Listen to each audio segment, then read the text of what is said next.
Thank you so much for inviting me for this to this wonderful institution. Really a pleasure to be here, and thank you, Dr. Muden, for your introduction. Really appreciate it. I also want to thank Chris McGrawy, who has not arrived yet. He's driving from Al-Hawaii University in Iftan, and he should be here shortly, but he's organized my grand tour of Morocco in 2-week grand tour of Morocco that's really just getting started. And I also want to mention Ahmed Bouassan here, my good friend, who translated my first book that Dr. Muden mentioned, Resistance in the Desert. Translated that into Arabic, won a prize for the translation. And he's now, having finished a big project, he's getting to work on an Arabic translation of my Ibn Battuta book as well, which I appreciate very much. I thought I brought a copy of it down here to hold up in the air. Yeah, that's and it was published originally back in 1987, but it has been revised, and now it's in its 3rd edition.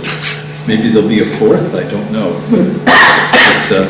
It's been used a lot among American students who, more than in any other country in the world, I think, take world history courses in both high school and college, and it's been popular as a world history text, not just a Middle Eastern history or Islamic history text. Once again, thank you, and I have to tell you that today is the 50th anniversary to the month of the time I first set foot in Morocco, coming to undertake my dissertation research on resistance in the desert, which centered on the southeastern part of the country between Tafilal and Figig. And we have a good friend from Figig here today, Lala, who's the ex-mayor, is that what you would say, of Figig? Yeah. So I began that work, and I remember that when I came here, and I was told to stay in a hotel by the station, and for quite a long time I was afraid of coming into the Medina because I thought, well, there'll be a lot of people lurking in the Medina. I still hadn't divorced myself from various sorts of stereotypes about Muslim countries, and I got over that very quickly, and we've just had a wonderful 3 nights in Riyadh here in the Medina, so I'm getting to know it really better than I ever have. We're talking today about Ibn Battuta, and I'd like to just say a word about pronunciation. The T's in his name, and I know some of you are American students maybe studying Arabic, the T's in his name are what are called an emphatic, meaning that makes that to sound to rather than to, you know. And I start out trying to say Ibn Battuta, but after a while I just can't do it anymore, and it becomes Ibn Battuta, so I may not even try. Please forgive me if my pronunciation there is a bit off. So I have the word cosmopolitan in the title, and I think it's worth asking what cosmopolitanism might have meant in the 14th century world. And so I associate 3 words with cosmopolitanism: people, cities, and networks. Cosmopolitan people in the 14th century, and I'm thinking especially here of Muslims, would be described as people who were well-traveled, who were educated, perhaps even very well educated. They were speakers, in many cases, of 2 or more languages. They had commercial and scholarly and cultural affairs all across the hemisphere, from one city to another. And they knew other scholars who traveled widely. So cosmopolitan people. Cosmopolitan places were cities that were situated at the crossroads of communication. They were ethnically and linguistically diverse. They had political, cultural, and commercial relations that attracted people to those cities from distant parts of the world. But both cosmopolitan people and cosmopolitan cities required networks. These networks in the 14th century were land and sea routes, and they were, at that time, in certain places, relatively dense and busy all the time. They were routes that tied not so much countries together, but rather they tied cities to one another. They were routes that facilitated the exchange of knowledge and information, and that created bonds among individuals and groups across large distances. And in the 14th century, Muslims, we would have to say, were the most widely traveled people in the world at that time. There are many examples that we know about of Muslims that traveled fairly long distances and then wrote about it, so we know that they did it. And one of them was Ibn Battuta, a famous traveler of the late 12th century. He was from Granada and a well-known scholar at the time, and he spent just 2 years traveling from his home to around the Middle East, we call today, and back again. And then, of course, there is later on, over a longer period of time, the travels of Ibn Khaldun, starting in his case in Tunis, where he grew up. Ibn Khaldun, the great scholar in just about any respect you can think of, and he traveled to the west, and then he traveled far to the east, and back again. And then there is the subject today of Ibn Battuta's travels, 1325 to 1354. Now, I don't want to downplay Ibn Khaldun or Ibn Jubayr, but let's look at the travel route of Ibn Battuta.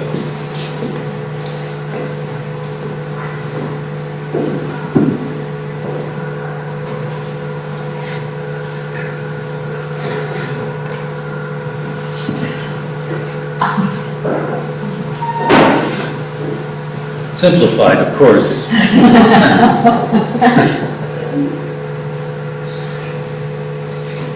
Wow. And he spent 29 years doing that.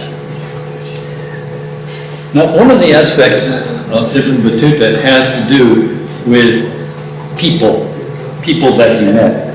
So let me take you back more than 670 years to the early winter of what was probably 1331. A small party of men and women are riding through a snowstorm in the northwestern part of Turkey, or Anatolia. And snow is falling, they're losing track of the trail, night is falling, and everybody is getting scared. Ibn Battuta was the leader of this party, and he goes on ahead to try to find a way to find some kind of trail again, and he comes to a building.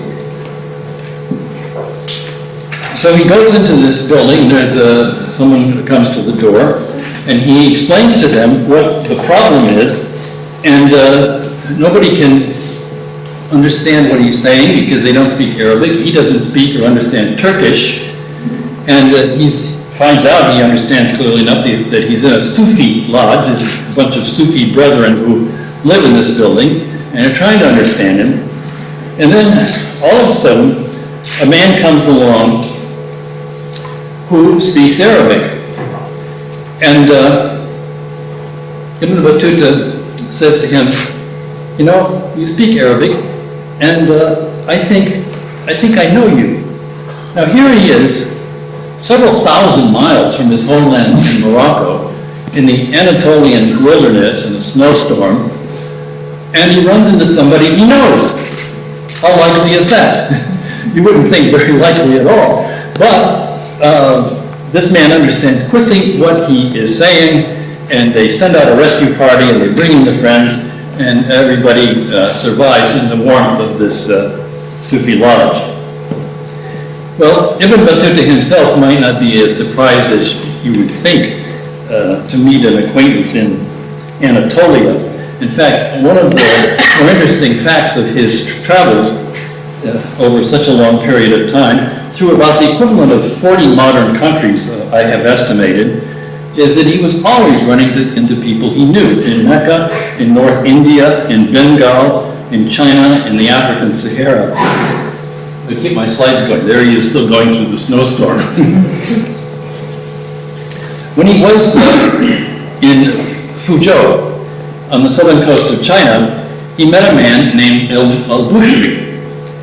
Al-Bushri was a scholar and a merchant, and he had come originally, if you can believe this, from the city of Ceuta, or Ceuta, here in Morocco, up on the northern coast. You may know that, most of you probably do know, that Ceuta is about 48 miles from Tangier, which was Ibn Battuta's home city. So they met, and they start to talk, and in the narrative of his travels, Ibn Battuta says, "When we conversed after our formal greetings, it occurred to me that I knew him. I looked at him for a long time. He said, 'I see you looking at me as though you knew me.' I said, 'Which country are you from?' He said, 'From Ceuta.' And I said, 'I'm from Tangier.' He greeted me again and wept, and I wept too. I said, 'Have you been to India?' And he said, 'Yeah, I've been to the capital of Delhi.' And when he said that, I remembered it. And I said, 'Are you al-Bushri?' And he said, 'Yes, I am.' And, but that's not the end of the story. Because about 5.5 years later, Ibn Battuta was visiting the town of Sijil Massa in the northern Sahara Desert in southeastern Morocco, at the opposite end of the Eastern Hemisphere. And whom did he meet there but al-Bushri's brother? And in his travel narrative, he says rather casually about these two brothers, how far apart they are, indeed. He meets al-Bushri in India and then in China, and then here's al-Bushri's brother over here. Well, 6.5 years ago, the world's population was many times less than it is now. Cities were much smaller and more widely scattered. The pace of travel was limited to the speed of horses or sailing ships. So you might suppose that very few people ever really traveled far from their homes.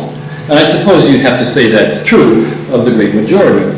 But in fact, the 14th century world was a much more mobile one than we might imagine. Caravan routes and sea lanes were busy with travelers moving back and forth between regions. And among these travelers, Muslims were to be seen from Spain and West Africa to Central Asia and China.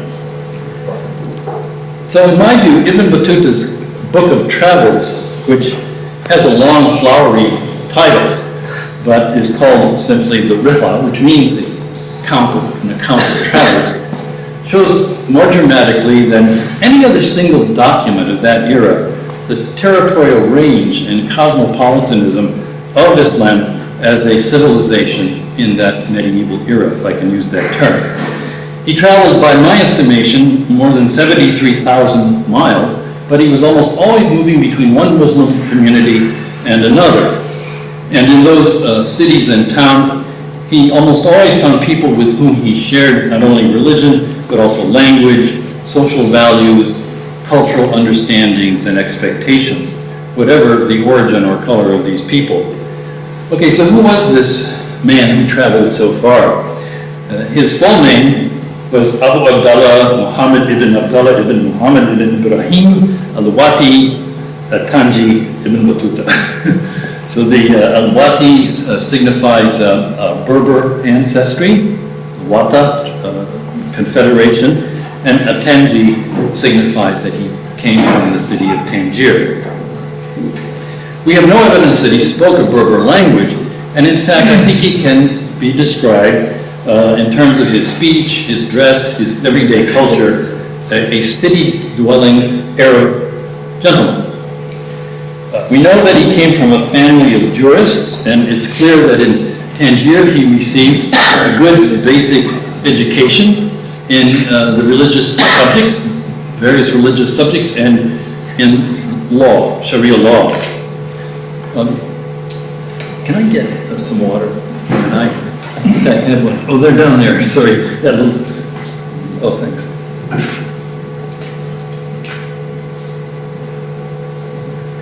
Thank you. You know, it's dry here in the desert. We just watched a movie on TV, a recent movie where set in World War II, and this couple, they live in Casablanca, and they say, let's go out in the country for a day. So they drive out of Casablanca, and they're, you know, in great sand dunes all around Casablanca where they're having their picnic. That's Americans seem to have this stereotype of any Arab country. It's all sand.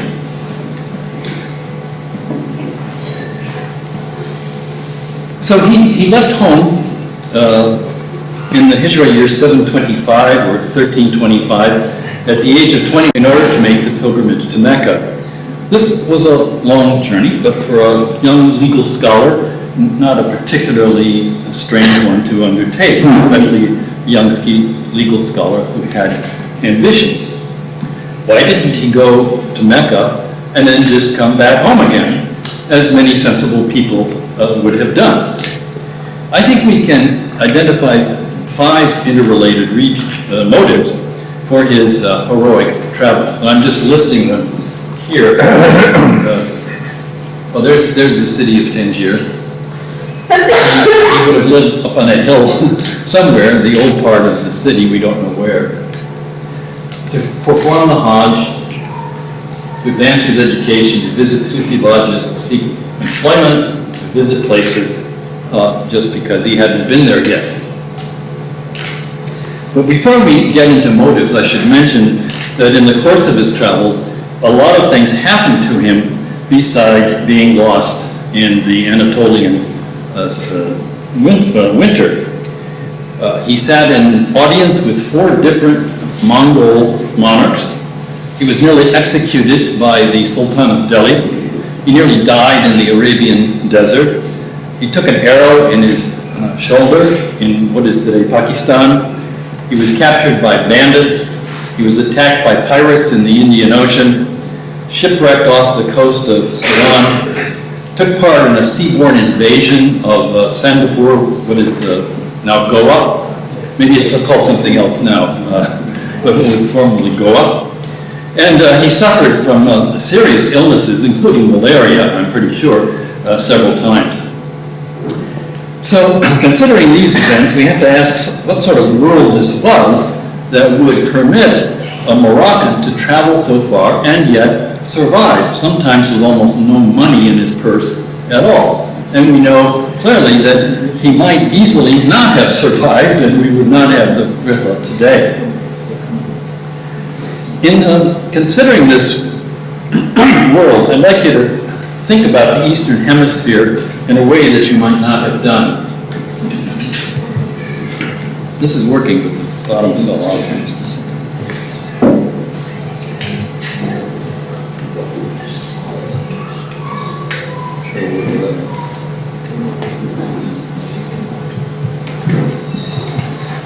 We tend to think of the Eastern Hemisphere, this great landmass, as divided up, sort of inherently divided up into chunks.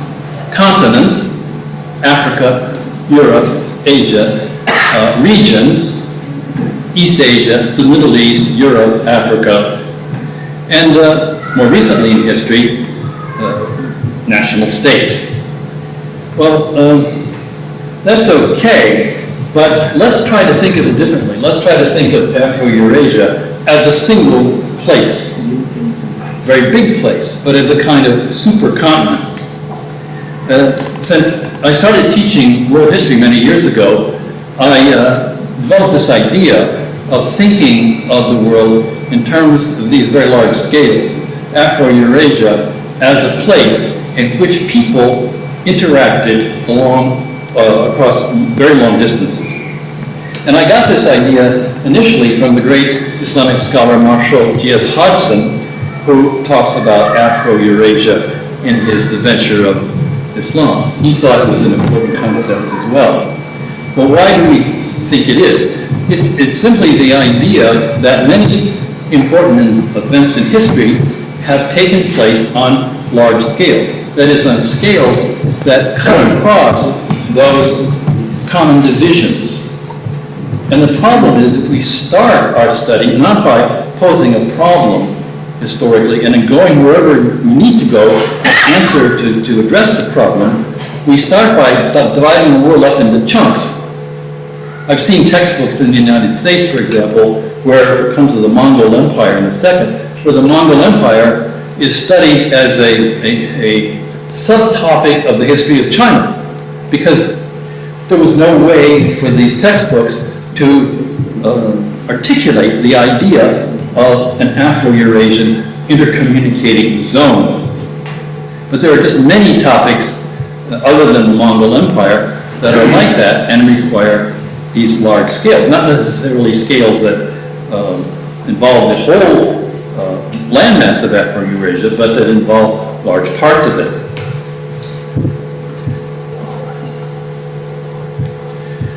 Well, this was indeed the era of the Mongol conquests, and this is not a particular Mongol ruler, it's just a Mongol bad dude who is riding his horses on and killing a lot of people, I suppose. So it's the period of the later Mongol Empire when Ibn Battuta traveled. So there was, of course, the first great conqueror, Genghis Khan, and then his sons and his grandsons, who ruled a very large part of Afro-Eurasia. The Mongols caused a great deal of damage and suffering over several decades. Here we can see their famous assault on the city of Baghdad in 1258, where they apparently killed the caliph. And this was about 46 years before Ibn Battuta was born. But the Mongols were also political, commercial, and cultural builders, not only destroyers. Indeed, the later decades of the period of Mongol dominance has often been called the Pax Mongolica, or the Mongol peace. This was especially owing to the favorable conditions of trade that pertained across large expanses of Afro-Eurasia. Trans-hemispheric trade, you can see the sort of routes that operated in the 14th century, and that allowed Europeans to begin tasting spices that had come from just a few islands somewhere in Southeast Asia. There are many examples of that sort of thing. We can see a more detailed set of routes spanning the Indian Ocean world, and Ibn Battuta traveled on several of these routes during his great traveling career. So the Mongol rulers typically allowed, protected, encouraged business trade, and they allowed people of different religions and origins to engage in that trade. This sort of came to an end after the Mongols declined, but it pertained during Ibn Battuta's travels. And in fact, by this time, the Mongol Empire, after 1260, the great unified Mongol Empire, divided up into 4 great Mongol empires, not as great as the first one, but nonetheless, these were states in China and Central Asia, in what is today mostly Russia, and in Persia and Iraq. These 4 Mongol empires, they were all ruled by descendants of Genghis Khan, and their legitimacy was based on this idea that we are the descendants of the great conqueror. And these were pretty stable states in the second quarter of the 14th century. And there were other pretty stable states at that time. The Marinid state here in Morocco, the Mali Empire in West Africa, the Mamluk Empire in Egypt, and the Delhi Sultanate that we'll come back to in India.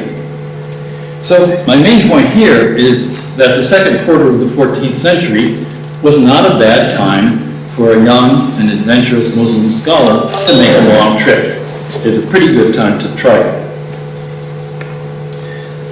And we can contrast this with the fact that Ibn Battuta returned home just at the start of the second half of the 14th century. And that was a lot bleaker time.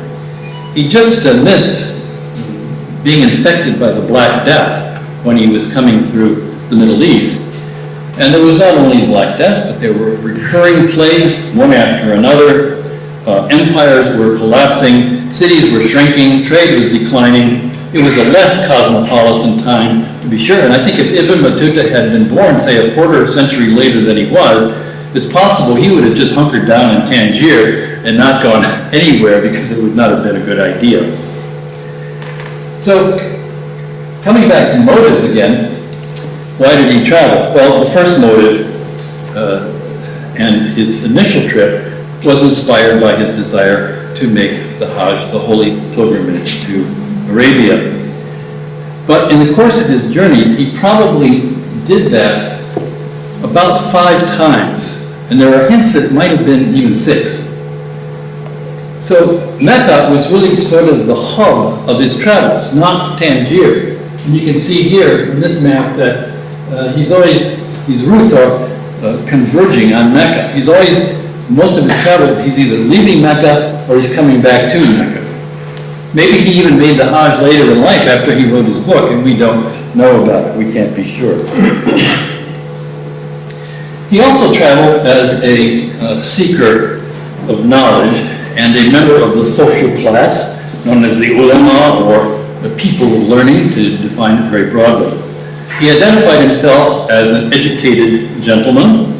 He was accepted as such, one who traveled to pursue studies in religious subjects, literature, and jurisprudence. He probably attended lectures in Mecca, and he tells us that he studied with teachers in Damascus for a short time. In fact, I'm friends with a travel writer, some of you may know, named Tim McIntosh Smith. He's an English individual who went to Yemen to live many, many years ago, and he's still there. I mean, he's lived in Sana'a through all these troubles that have been going on in Yemen, and keeps hanging on there. He has written this 3-volume work, which is sort of his travel writing, but he uses Ibn Battuta as a leitmotif for guiding his travels. And he says that the great Moroccan Ibn Battuta scholar, Abdul Hadi Tazi, who's no longer with us, showed him pages from copies of 2 manuscripts, the 2nd and 3rd volumes of works on Islamic law.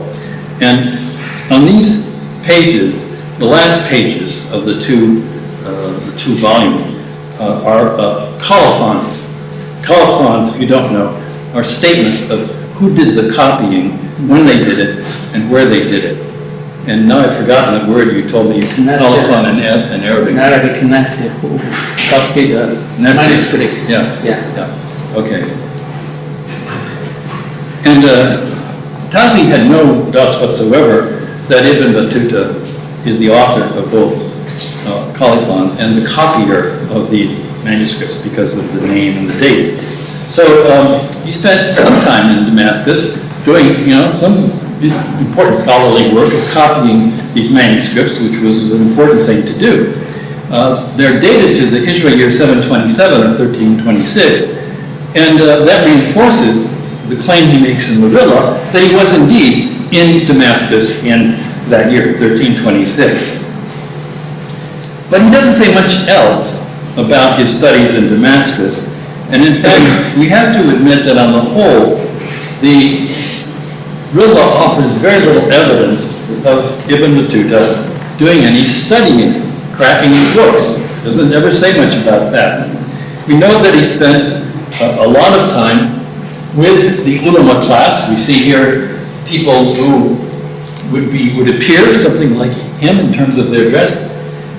This is from the Mughal Empire in India. It's after his time. This is another one.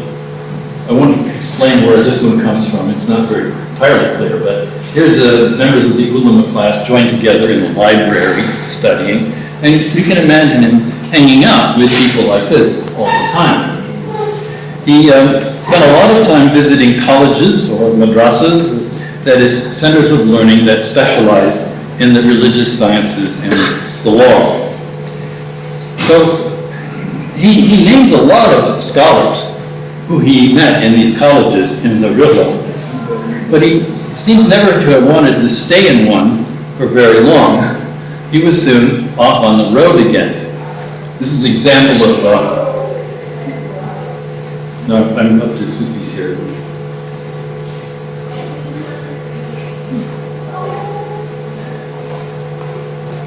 Hang on, maybe a slide is missing, but that's okay. So third, he traveled as a devotee of Sufism.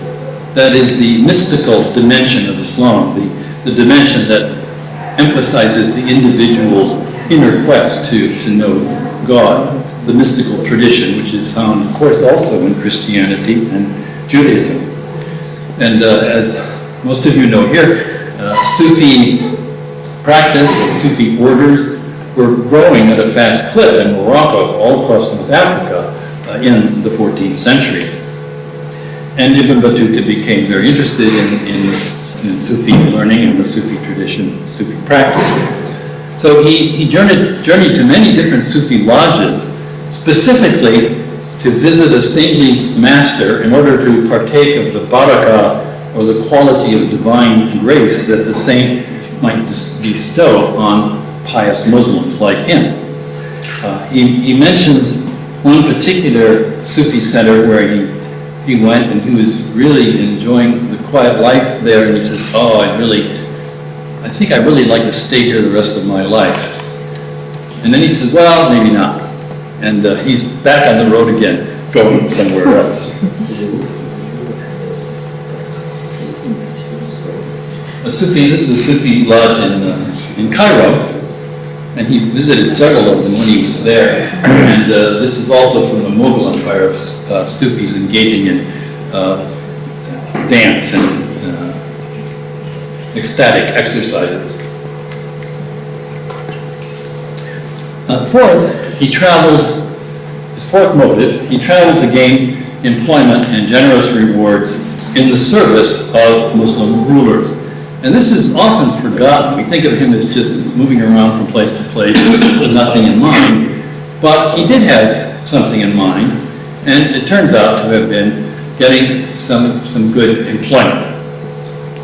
The Rihla includes 4 chapters on the nearly 8 years that he spent in India. The ruler who employed him there was Muhammad ibn Tuluk, the Turkish-speaking Sultan of Delhi. Now, this guy was a true eccentric, a very pious Muslim, very learned, but he was also erratic, unpredictable, and sometimes really nasty. He did things to people that I don't even want to talk about. According to the Rihla, Ibn Tuluk did not really trust Muslims of Indian descent. He didn't think he could count on them. So he tried to attract to his royal court Persian-speaking or Arabic-speaking lawyers and administrators from abroad who would serve him. And in the Rihla, Ibn Battuta says, he prefers them to the people of India, singles them off for favors, showers them with benefits, appoints them to high offices of state, and confers upon them magnificent gifts. Well, Ibn Battuta knew this when he decided to go to India, and I think he was looking for some of these magnificent gifts himself. The ruler also said that, or Ibn Battuta says about the ruler, that he preferred people of the prophet's race, meaning in fact that he liked to hire Arabs and Arabic speakers because they were seen broadly as the same ethnic group as the prophet.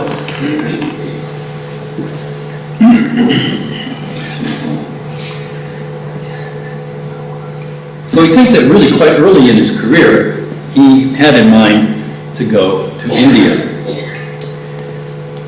He crossed the Indus River by a long route. He left Mecca, and then he went to Syria, to Anatolia, across the Black Sea, through Central Asia, Afghanistan, and down into India that way, and it took him a long time. Probably this happened in 1334, the year that he arrived in India. The dating here is not clear. So he was soon introduced at court, and this is the Qutb Minar, which he describes in the Rihla as seeing a minaret that shows that it's this combination of Persianate and Indian architectural elements. And this great mosque, the Begumpur Mosque, which was part of the royal palace, and Ibn Battuta would have surely prayed there. This is a picture from the National Geographic article that was written in 1991. I had something to do with. And here he's presenting himself before Muhammad Ibn Battuta in India. There's been criticism by scholars of this picture saying that Ibn Battuta would never have been allowed to approach the Sultan with his hand behind his back. What could be there? Wouldn't be a gun, of course, too early for that, but it could have been a sharp knife. You just got to watch anybody who approaches the Sultan, especially one that wasn't terribly polite. So he gets his job as a Qadi, and here we see a picture, not related, of a Muslim judge, and there are probably these two guys who are just having a civil dispute of some kind that the judge is trying to rule on. So he got this job as a Qadi, but we can only conclude that the job was something of a sinecure.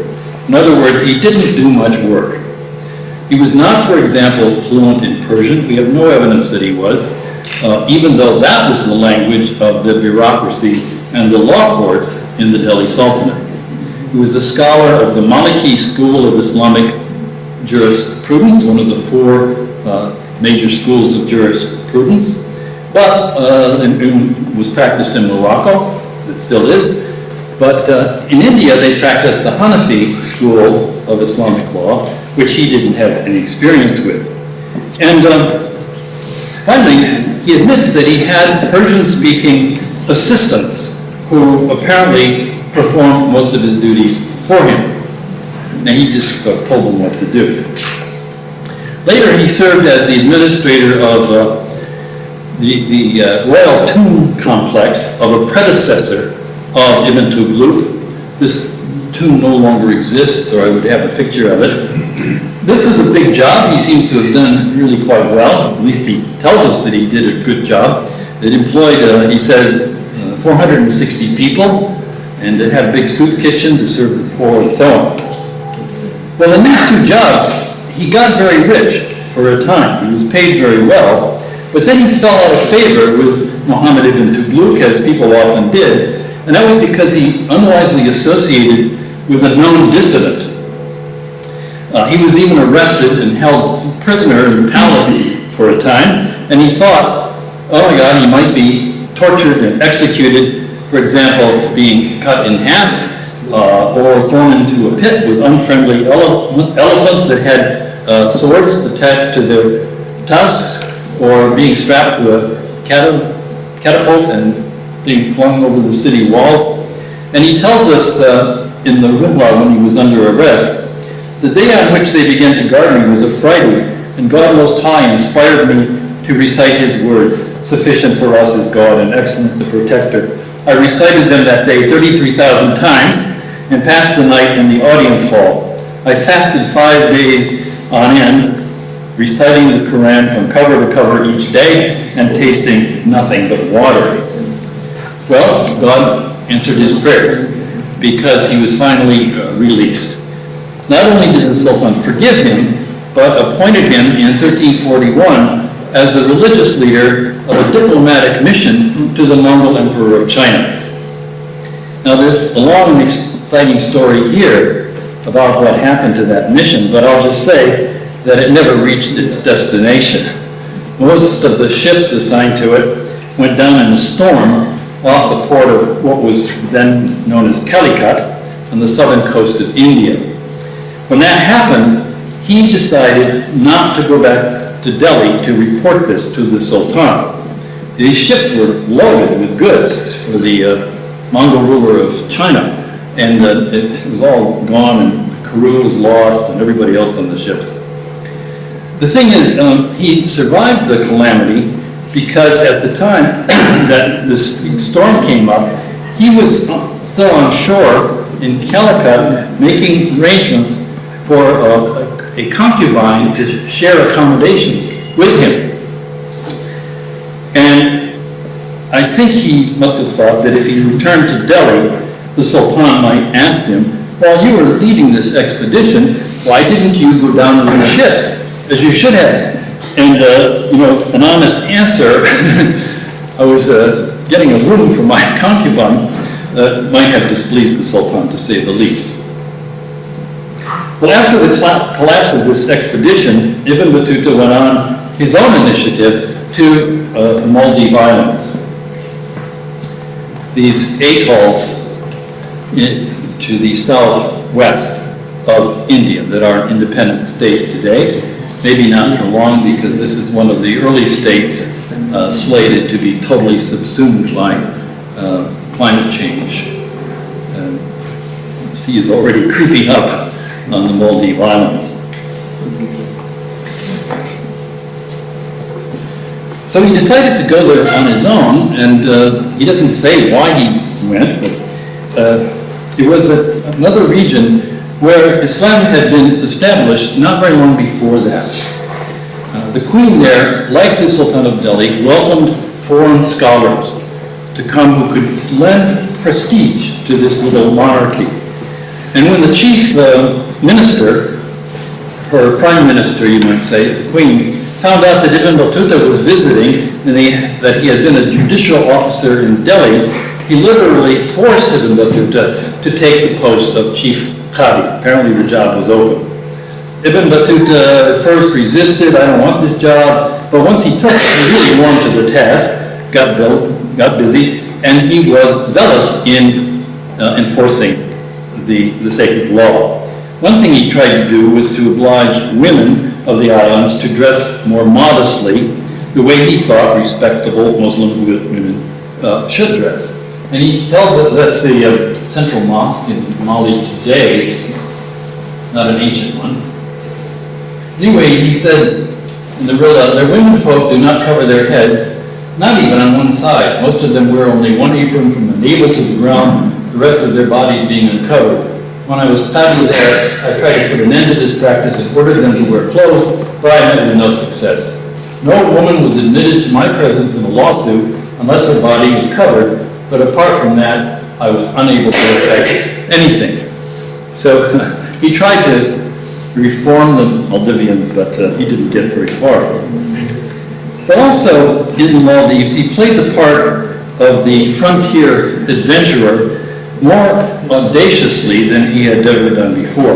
It's a rather murky story in his travel account, but he admits that he actually became involved in a plot to overthrow the Queen of the Maldives and install himself and compatriots as the new rulers of the island. He was complicit in this plot with the Sultan of Malabar, which was a state on the southern end of India that had been created by a Muslim Turkic dynasty.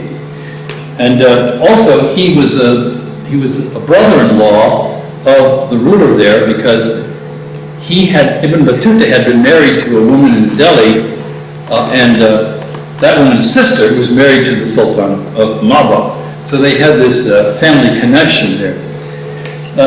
They planned together, and with some others, a seaborne invasion of the Maldives.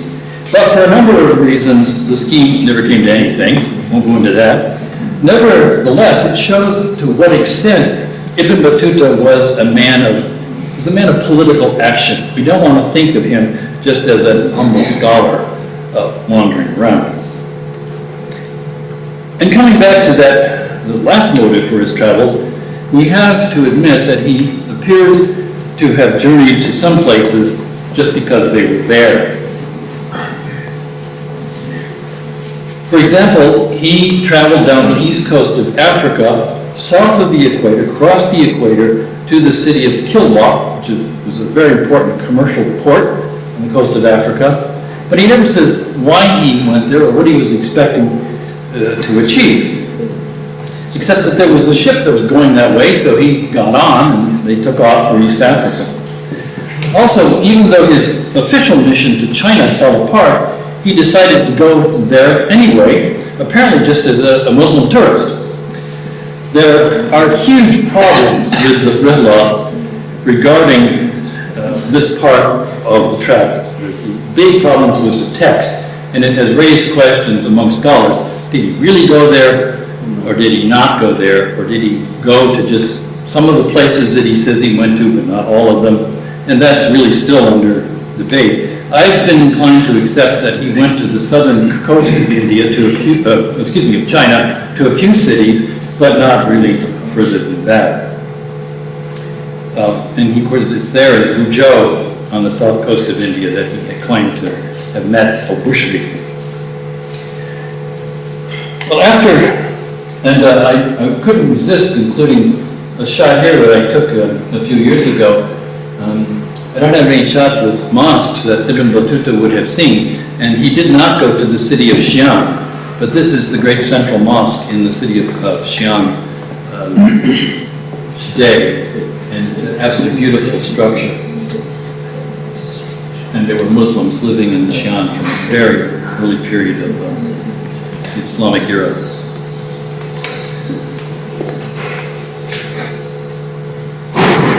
After he left China, he decided that he would just head for home. Maybe that wasn't his plan, but when he got to the Middle East, the Black Death was raging already, and he probably thought, I better keep moving, although he did make another pilgrimage to Mecca. He survived the Black Death, crossed the Mediterranean again, and after a short period in Fez, he went to Tangier, where he visited, he tells us, the grave of his mother.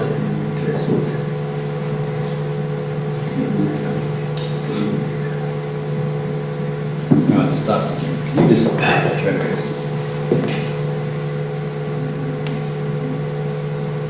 I can't make it go anywhere now. It went back. Backwards. Oh, it went back. Okay. There he is going home. Okay. And this takes us as far as Tunis, where he stayed for a short time, and it's continued on. Then he made a short trip across the Strait of Gibraltar to Granada, and after that he set out in the autumn of 1351 on his last great adventure, which was to the Empire of Mali, circled on the map.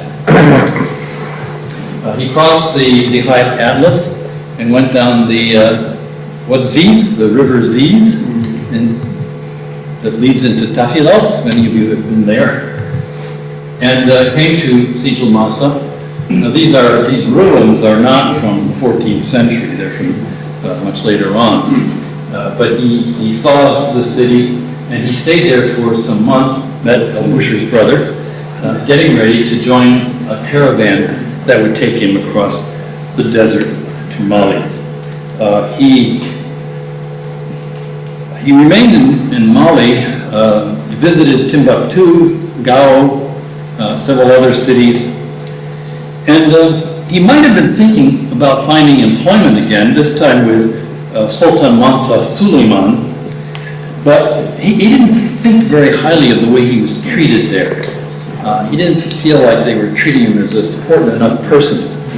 And even though he says a lot of good things about Mali, he also says some negative things about how there's a lot of things that they, in terms of Muslim practice, Muslim religious practice, that they do wrong, and they're going to have to get this right, and I don't want to stay here anymore. So we don't know why, again, he went to Mali, although there's one little hint in the Rihla that he may have made the trip in order to gather intelligence for Sultan Abu Nan, Morocco's Marinid ruler. But the evidence for that is really very fuzzy. From a brief biographical notice on the traveler, we learned that he died in 1368 or 1369 at the age of about 65.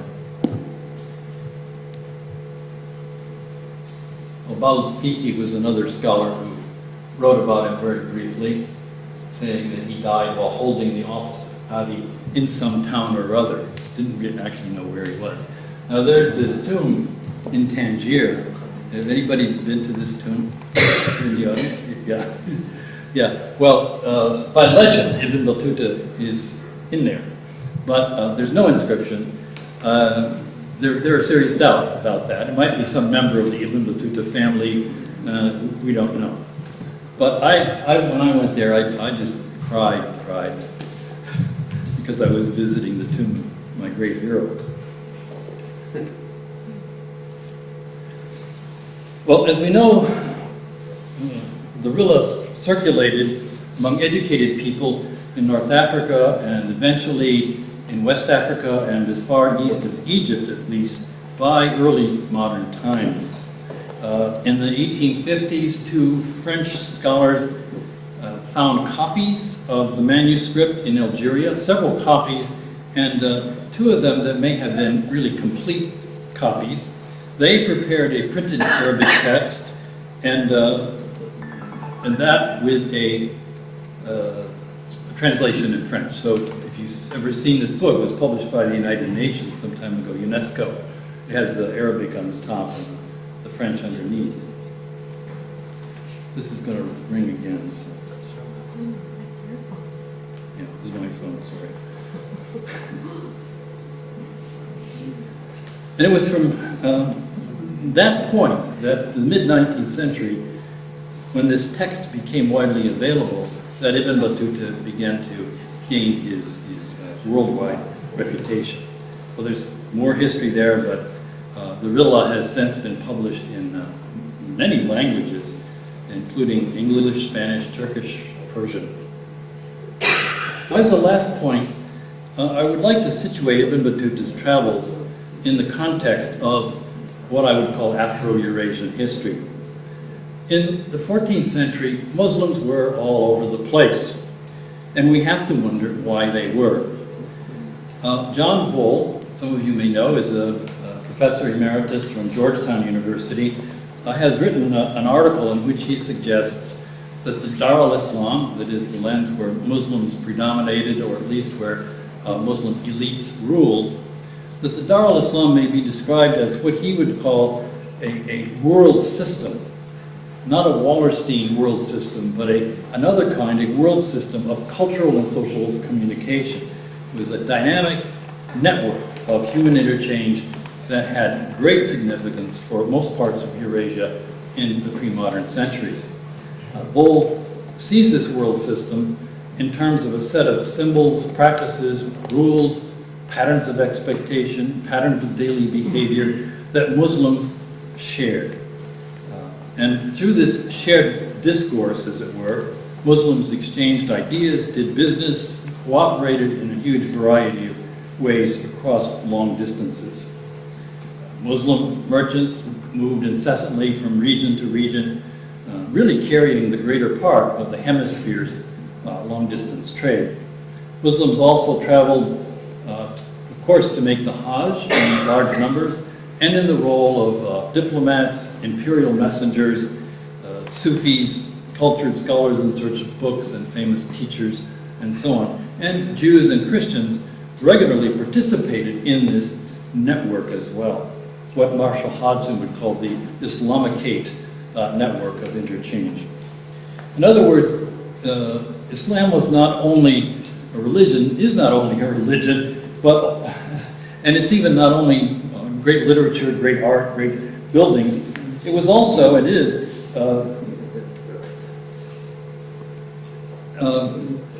human beings, you might just say, human beings who took part in a great web of social and cultural interaction. So we have to think of it in terms of the kind of social movement. interactions that were thick, intense, spanned great distances, and involved people of diverse identity. So this remarkable growth of Islam in this period involved, I think it's safe to call it, that social movement. That is the travel and migration of individuals who possessed literacy, special skills, or holiness, and who were especially needed out on the frontiers of the Muslim world. So the Muslim central lands here extending across North Africa, including the Middle East called today. And this movement of Muslims generally, I would say, in these directions. So Ibn Battuta was not, again, a wanderer, but a member of a social class of people known for traveling from city to city. He saw himself not so much as a citizen of a particular country, which is a modern idea, but as a sort of citizen of the Dar al-Islam. And in the 14th century, the Dar al-Islam already spanned the hemisphere. And it was held together less by Muslim kingdoms, I would say, at least in a cultural sense, than it was held together by the interaction of people from one city to another, especially educated people. So he was an Arabic-speaking gentleman and a lawyer of a North African city, which gave him a certain amount of prestige to start with, and his social status as a member of the ulama qualified him to be treated with considerable respect. He had the proper refined manners, the dress, the standards of hygiene, the learned vocabulary, the religious devotion, that is, the piety that displayed that status of a member of that class. But I would argue that there were thousands of literate people like him, people who were traveling by land and sea to seek books and teachers and professional occupations in the wider Muslim world. So beyond the central lands of Islam, many Muslim states were relatively young in the 14th century. Places like Anatolia, Central Asia, East Africa, West Africa, India, did I say India, and of course the Maldive Islands. These rulers were often people whose fathers or grandfathers or great-grandfathers were not Muslims at all. They were recent converts to the faith. And these were sort of people who were, they needed to reinforce their sense of legitimacy. You know, my father climbed down out of the saddle. You know, he was a Turkish commander, and now I have converted to Islam. I'm now the ruler, and that I must take on the role of a proper Muslim king, if you will. So these were people who saw the great benefits of attracting jurists, professors, theologians, poets, calligraphers, administrators from the central lands of Islam, the older lands of Islam, to come out to their frontier kingdoms in order to serve them and help to legitimize them. These educated immigrants served the crucial function here. Moreover, wherever a group of Muslims settled in an alien place, and some parts of Afro-Eurasia were very new to Islam, they aimed to conform their lives as best they could to the Sharia, the body of sacred law. So the new community needed to build Muslim institutions of jurisprudence, worship, education, administration, and this required that literate religious and intellectual cadres be on hand. And it was these educated specialists who laid the foundation of Muslim civilization in new areas. Again, there is a social movement of Muslims to the frontiers. Now, frontier rulers like Ibn Battuta or Mansa Suleiman or the Queen of the Maldives, they might have preferred to hire the best and the brightest from Cairo or Isfahan or Damascus, but those people didn't really want to go out to the frontiers because they had good jobs in those cities in the central lands. So they had to be less discriminating about the intellectual credentials of the people that they hired. Ibn Battuta, we have to admit, and not everybody wants to, but I have to admit, was almost certainly an indifferent scholar. He was not to be compared, for example, to the lecturers and professors of Muhammad V University. He certainly had a strong undergraduate education, no doubt about it, and he had that before he left Tangier.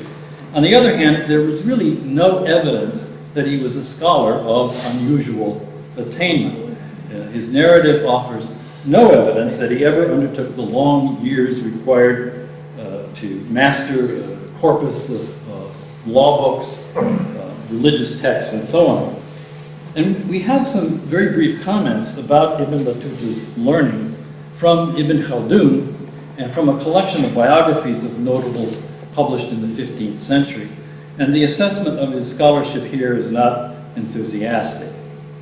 The compiler of the biographies quotes the illustrious scholar Ibn al-Khatibi and him to the effect that Ibn Battuta, quote, had a modest share of the sciences. In Arabic, kana musharikan fi shay'in yasirin. It's hard to translate, I've been told. Another translation of the Rilla by Noel King and Said Hamdoun is more blunt. It says that Ibn Battuta did not have too much of what it takes. But whatever his rank in the hierarchy of Muslim intellectuals, he was a remarkable historical figure because of the energy of his travels, the amazing scope of his reportage about his travels, the keenness of his insights and observations, and the fact that he took pains to write a book about it all. And again, I would say there were a lot of travelers in that time, and most of them, for whatever reason, did not write a book. So he's given us this legacy. The Rilla is one of the supreme narrative accomplishments of the pre-modern world. It's a precious source of knowledge of societies from one end of Afro-Eurasia to the other. And in closing, I would say I think it would be a good idea for people in the Western world, and I'm thinking mainly of my country right now, to know something more than they do about past ages of Muslim experience, if only to counteract the egregious stereotypes and fantasies that my wife and I are hearing every day on the news, and it seems to dominate the popular media today. Americans, interestingly, have acquired a great deal more information about Islam since the events of 2001. And that's good, but I'm afraid so much of that information, I would have to say, has to be characterized as fake news. It's misinformation.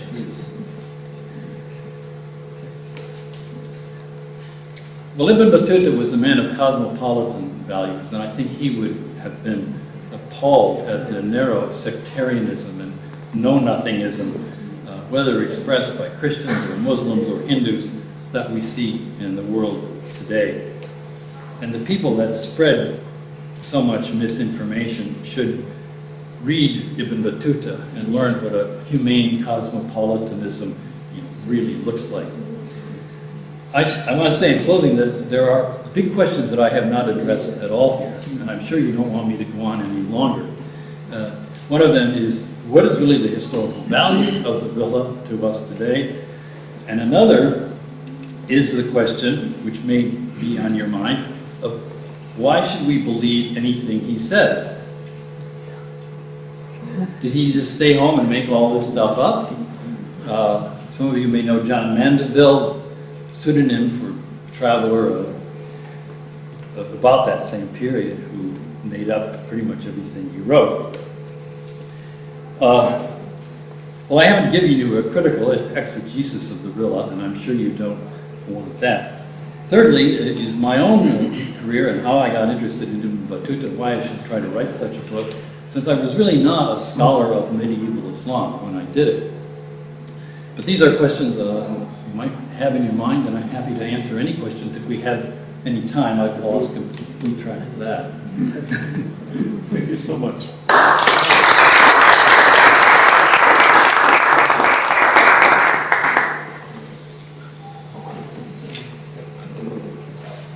time for questions, reactions, or?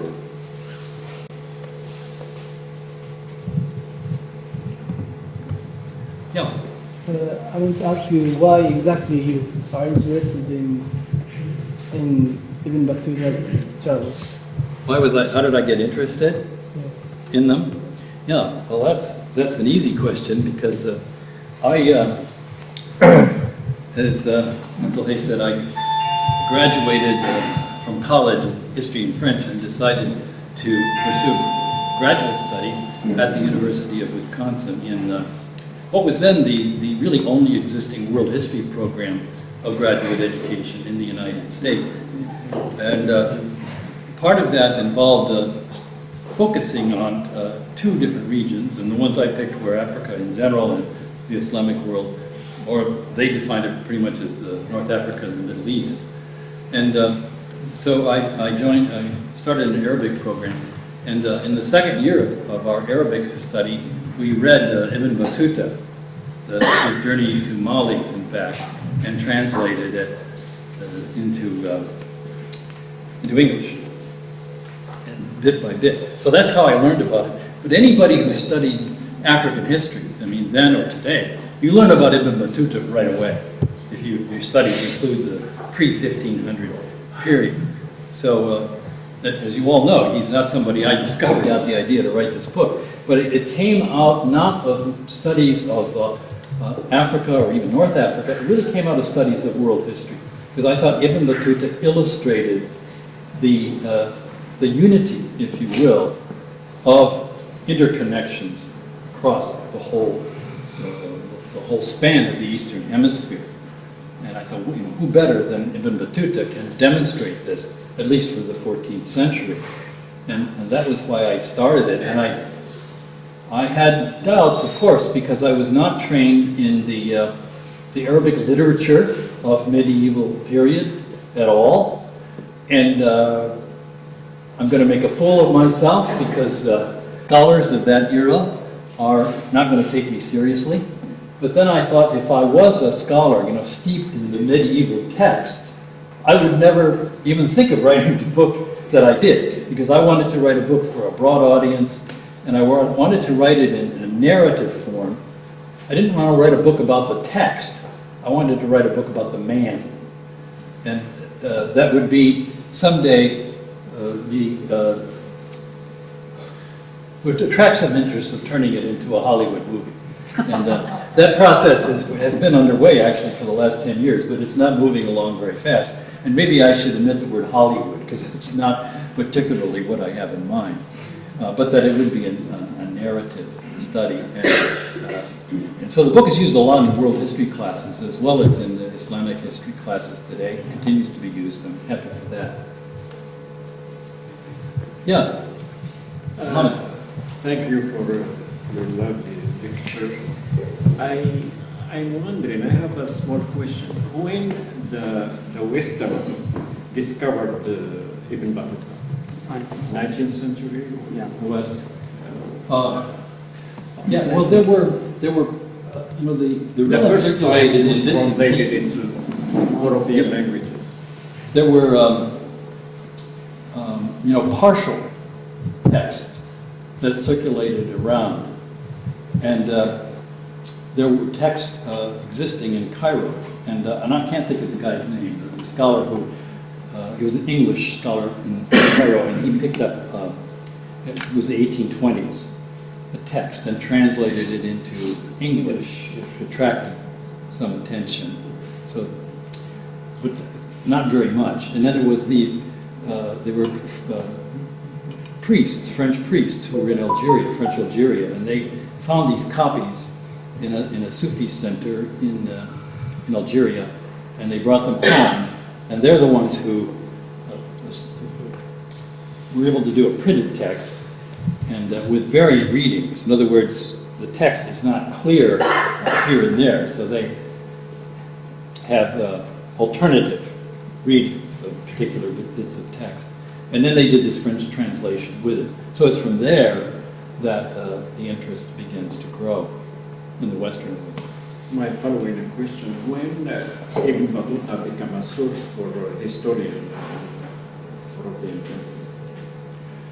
That's a good question, and I can't tell you precisely when that began to happen, but I would think that it would be, after World War II, when, at least I can speak for the United States, the area studies movement began to grow, which meant that the study of the Islamic world in general, particularly the Middle East, Africa, South Asia, that these places were established sort of officially by the U.S. State Department as regions that need to be studied, primarily to combat communism, because we don't want the Russians to get there first. So the area studies movements were very important in that respect.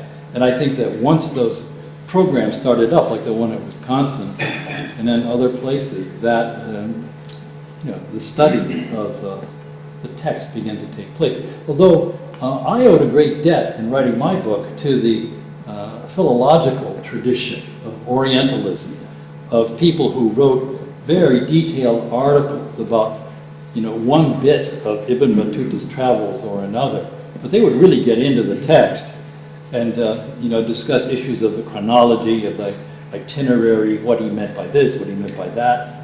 And those people who were Arabists were a great help to me.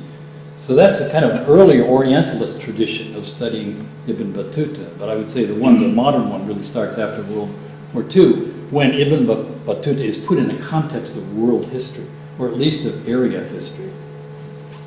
And then after world history gets going in the 1970s, people begin to think, as I did, that here's a guy who illustrates world history on larger scales.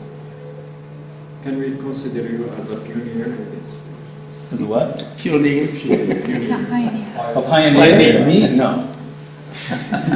Follower? Yeah, right. Follower. Well, I think, as I said, if I were a medieval scholar, worked in medieval Islamic texts, it would never occur to me to write this book. And I was afraid that medieval scholars would say, who's this guy Dunn? What does he think he's doing? But they didn't react that way. They reacted by saying, yeah, we need more books like this because it gets our field out to a much wider public. We don't want to do it, but have Dunn and people like him do it. Yeah. Thanks again. Ahead. Yes, thanks again for giving us, let us traveling with you with Tuta. I'd like to ask you, according to your book and your writing about Islamic or especially Ibn Battuta in Middle Ages, we used to learn that Middle Ages, Islamic Middle Ages, is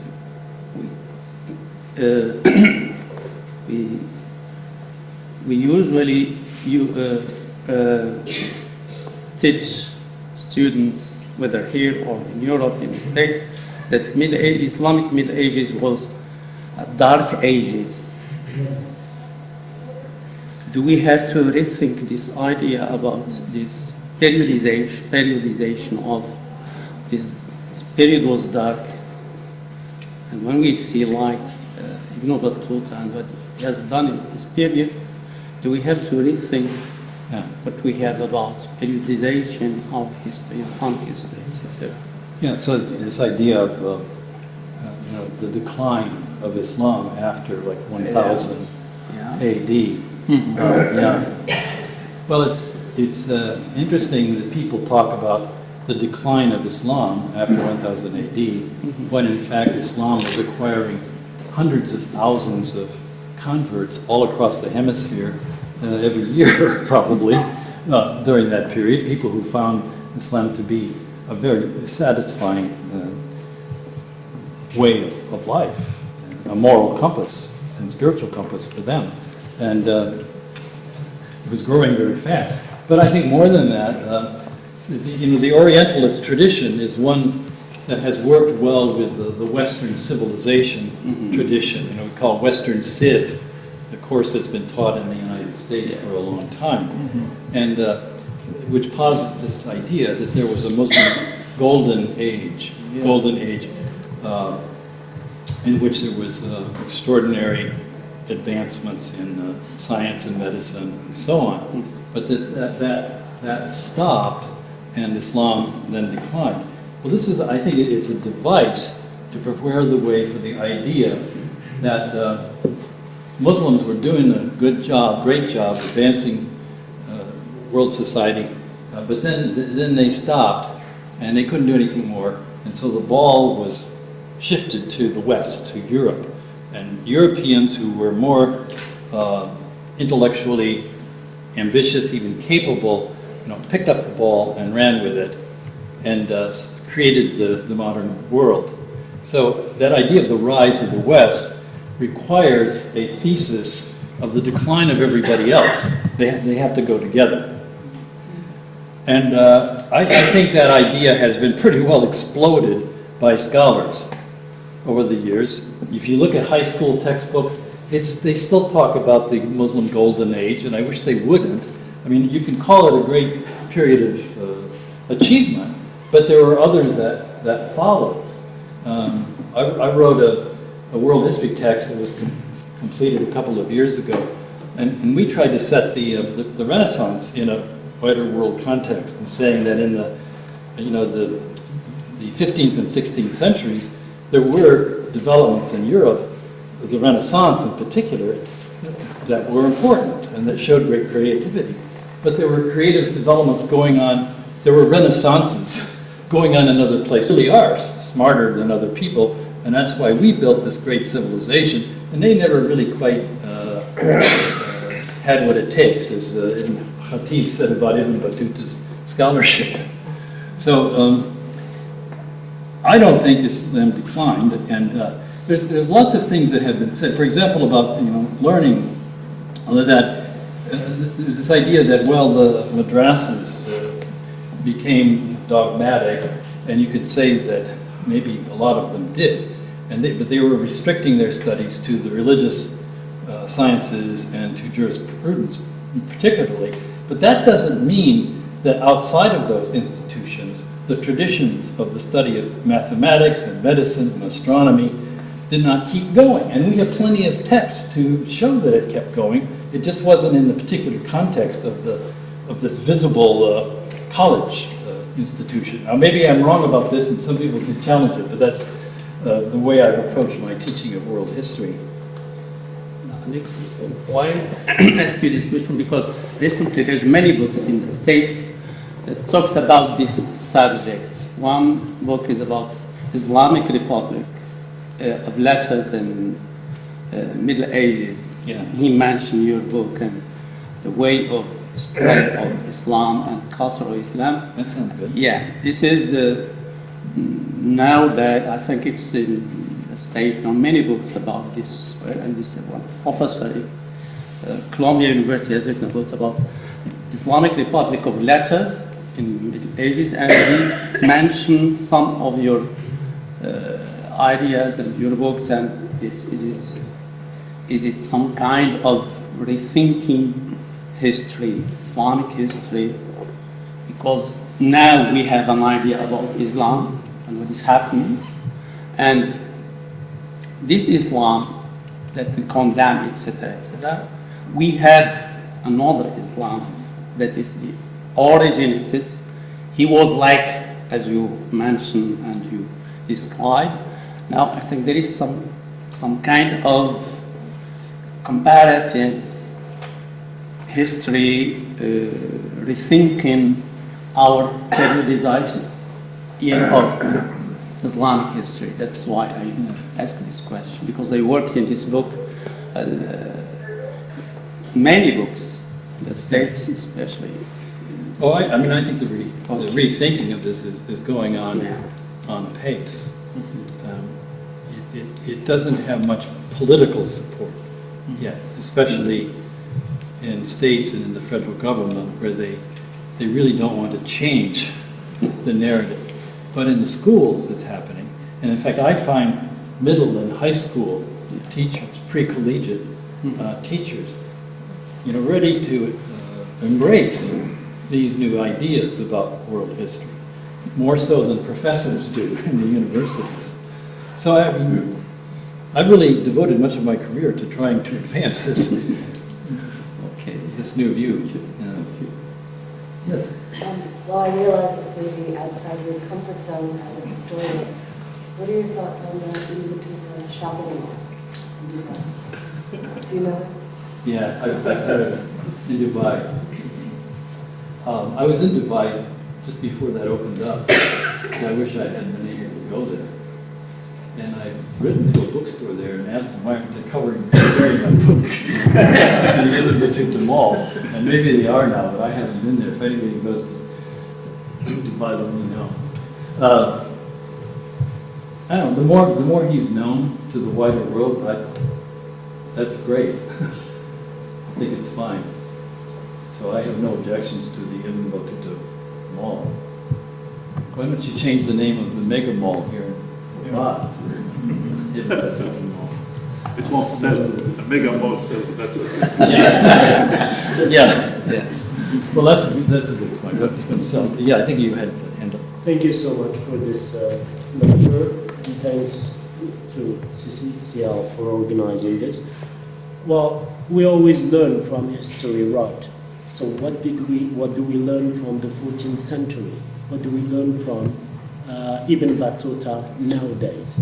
Could have Ibn Battuta do the same thing today? Like, could he achieve what he achieved before in the 14th century nowadays, especially during the shrinked world, like these nationalities that you have to apply for visas, you have to do a lot so that you can go only to the next country.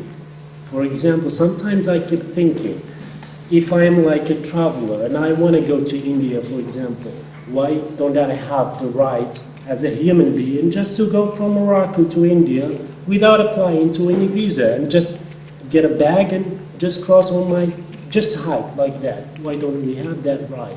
Why do we have that, nationalism always trying to limit our freedom compared to, for example, the 14th century? Just what do you think about that? Let's see. Yeah, I come to think of the Mamluks very closely controlled travel between Egypt and Syria, which they both ruled. But in fact, Ibn Battuta describes and sort of grumbles about how he couldn't freely go as easily as he wanted to across there because you had to have papers to do it. But there aren't very many places like that at all, of course. Yeah, I mean, it's a completely different world now, isn't it? It's shrinking a lot. Well, yeah. I think it would be very hard. I mean, you couldn't really say that We in cannot today's have world he another could have done Ibn Battuta. anything like what he did then. I mean, even Tim McIntosh Smith and I wanted to trace Ibn Battuta's footsteps across the hemisphere and back, but he did much more of it than I did. But neither of us could really do it. We certainly couldn't do it without getting on airplanes and going over Afghanistan rather than through it, other countries that were not in a very stable condition. Don't you think that the world was back then smaller than now? Say that again? The world was smaller back then than now. Like Ibn Battuta could, he was able to be in touch with real people. He was able to see the culture in front of him. But now we only see the image, only through the media, and we think that it's smaller compared to before. Yeah, that's a good point, I think. I agree with that. I think we can argue that the world is both smaller and bigger. It's smaller in the sense that people can move around much more fast, rapidly, be in contact with one another, and it's bigger in the sense that we can take in more of the world. For watching the 2000 millennium celebrations, they're happening hour after hour as the time zone changes all the way around the world. Basically at the same time. So, but I also think that Ibn Battuta compares in interesting ways with Marco Polo in that sense. For one thing, Marco Polo traveled very widely to China and back, and his writing, he also had a helper to write his book, is very important. But Marco Polo is a kind of stick man. You know what I mean? He's two-dimensional person. You don't know much of anything about him. Where Ibn Battuta talks about, he doesn't say much about the women that he married. I haven't gotten into that subject here today, but he had several wives during his travels and produced several children. So when he was back home in Morocco at the end of his travels, he had little boys and girls of his own growing up all across the Eastern Hemisphere, that he left behind and went on. But he talks about a little bit about his families, not very much, but he talks more freely about women that he knew that were his concubines, that women that he liked or didn't like, a child that was born to him, and he was so pleased with that child, and then the child died shortly after being born. There's nothing like that in Marco Polo. And he talks about how the melons of Shiraz, they're the best tasting melons in the world, and he has all these adventures that he reports in detail and very personally. It would convey this sense that I was scared stiff. I thought I was going to die, and I was reciting the Quran every day. There's none of that in Marco Polo. And in that sense, Ibn Battuta, interestingly, is a more modern writer than Marco Polo. Because travel writing up until, well, the Western writers would say travel writing up until the 16th century was, it was all impersonal. And it was all sort of recording. There'd be dragons, there'd be people with their eyes in their chests. That would be travel writing. And some of it was accurate. I'm not, it was all fantasy. But it was just, here's this and here's this. And even Columbus, Columbus never talks to Indians in his travels. He never, they're just part of the landscape. He can't figure it out. And he refers back to Marco Polo to try to figure it out. But Ibn Battuta is much more modern in the sense of the identity of the author in the world and reacting to the world around him. I think he's really the start of the modern tradition of travel writing. I don't even know if I'm answering your question, but he like Muslims, other Muslims of his age, these were the people who had the most expansive consciousness of the world. He could encompass both Morocco and China in his consciousness. Nobody else could do that in the 14th century than educated and well-traveled Muslims. Oh, is there one over here who hasn't had a chance before? Yeah. Apart from the children he left in all the other parts of the world, I don't know how many really. I just wonder how much of an impact did this man leave in all the countries he traveled to, and how much of an impact did he bring back home? Well, I think there'd be a question of the impact that he had on those places. And the other would be the impact of his book that he wrote. And the impact of his exposure with the other. Yeah, right. Well, it was only when, see, this is the problem, because we really don't know very much about where the books, spread from the time of his life on to the 19th century. Now, we find, what's his name, Asadi, the West African scholar, Muslim scholar based, I think, Timbuktu, and he writes about Ibn Battuta. He quotes from Ibn Battuta. And so it's apparent that he had text, down there in West Africa in the 16th century. And we have evidence of text probably being in Egypt about the same time. But we really don't know much about the impact of those texts. We don't have very many references to them. So that's a tough one. We can't say that he had much impact on the places he went. There are legends about this. I've had several Indonesian people tell me that, oh yes, Ibn Battuta, he's the one who brought Islam to Indonesia. Well, I mean, we don't have any evidence for that. But he did go to Indonesia, at a time when Islam was being established there. That's probably the most we can say. So his reputation might have preceded him here and there, but probably not very much, because as I said, he was not a great scholar. He was a what? Well, he was a traveler, and he was also the expression, English expression, he was on the make. On the make. How would you translate that into Arabic or even French? He was looking for jobs. He was looking to make a career for himself in several different places. Or the idea of making your fortune in the world? Yeah, he was out to make his fortune in the world. Yeah, I think so. One idea you criticize Ibn Battuta among some others, that Ibn Battuta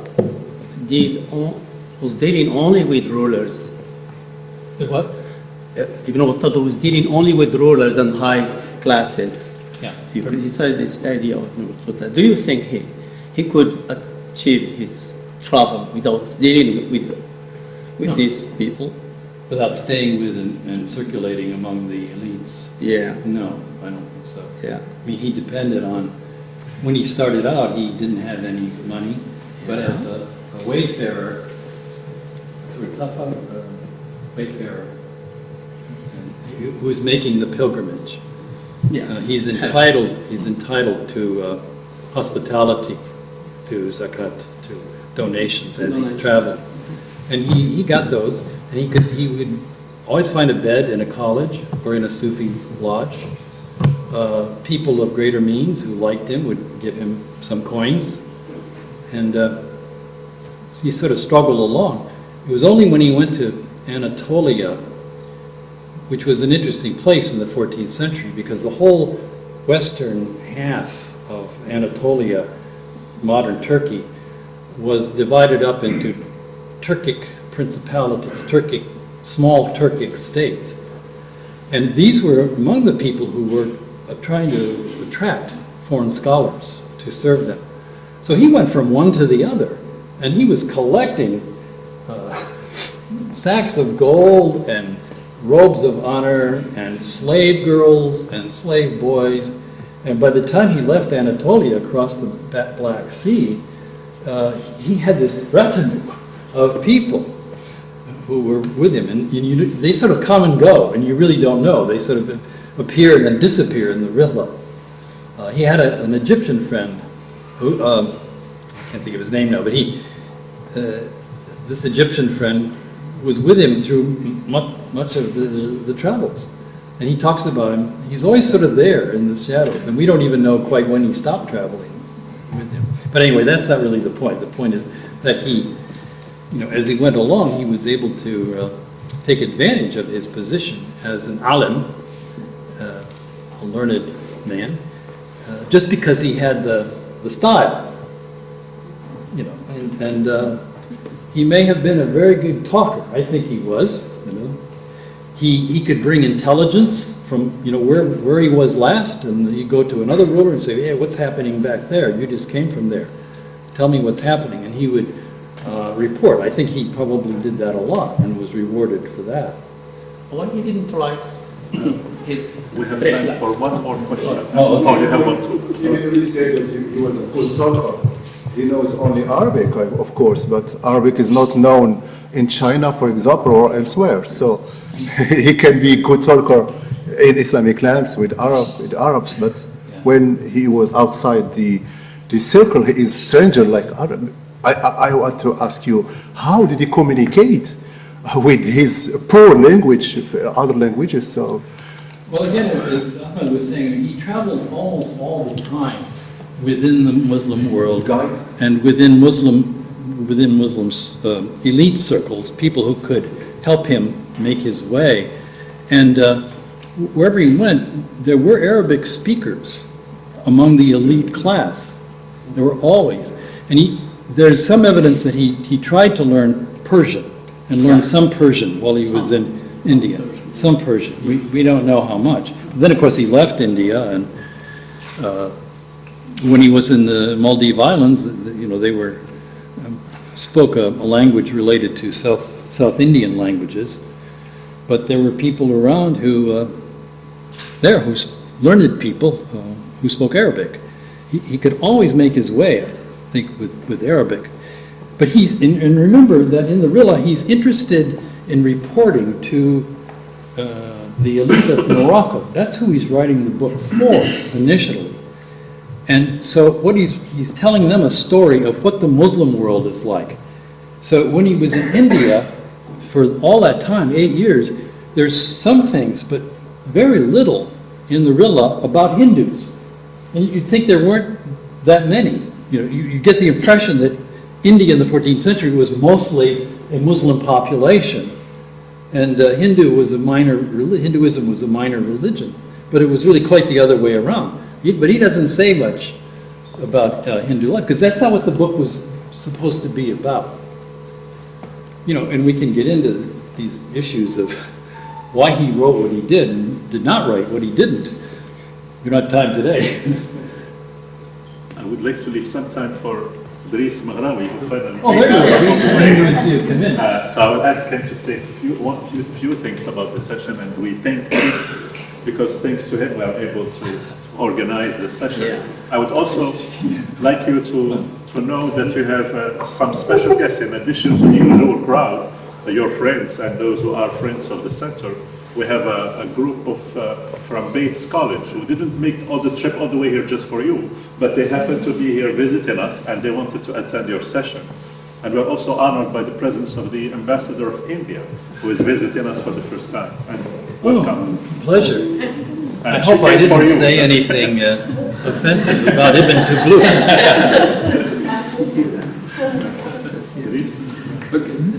Well, I just want to thank you, Professor Rostan, for being here. Whether consciously or unconsciously, I think we are in the process of the invention of tradition, in the sense that we started doing this thing initially with Professor Edmund Burke, and then it was Kenneth Perkins. And it's great to have today Professor Rosdan. And this is our way of, in a way, saying thank you for your work and for that you have contributed within Morocco and, of course, outside of Morocco. And I think It's been a great gift to me to invite me here. so it's great for us to do this. And I want to thank thank you so much for always being reactive, and also for the Moroccan American Commission and for Akhawi who like to collectively do these kinds of things in order to make such thing possible. But I think that an important implication of the work of people like Rostan is really what he was speaking of in terms of going beyond the kind of ideological cocoons that frames our understanding of the past and ultimately affects how we will look at the present day politics in order to challenge the civilizational approach, all that is really implicit in the world historical perspective through which Professor Rostan tries to look at the story of Ibn Battuta, because we certainly need a lot of this kind of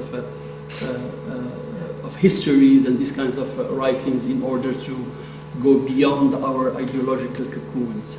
So thank you for your work always. And thank you for